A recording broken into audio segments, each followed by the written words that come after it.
semua orang dalam bidang construction pun akan tahu, yang kontraktor yang kecil-kecil semua tak dapat cari makan lah. Semua orang yang ada network, dia akan berjaya. Yang tak ada network akan ditindas lah.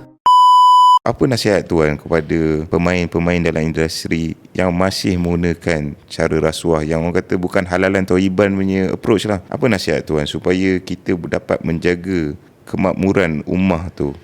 Bagi saya, kita tengok balik rezeki kita tu, sebab kita bekerja ni bukan untuk diri sendiri lah.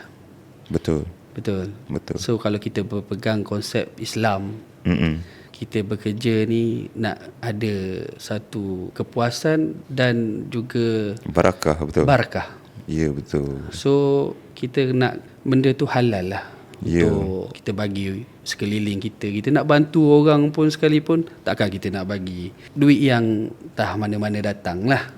Benda tu kita kena tengok further lah. So kena future tu kita dapat apa.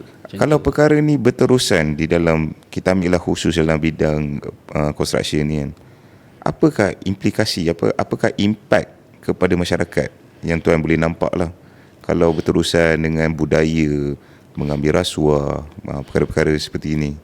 Apakah implikasi, impact di masa hadapan? So saya rasa impact dia, semua orang akan tahu, semua orang akan alert benda ni, which is semua orang dalam bidang construction pun akan tahu.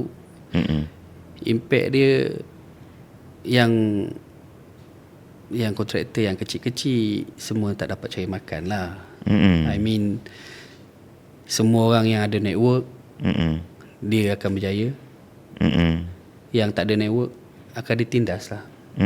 So impact dia amat negatif bagi bagi yang baru nak mencuba bidang apa semua, tak akan berasa benda-benda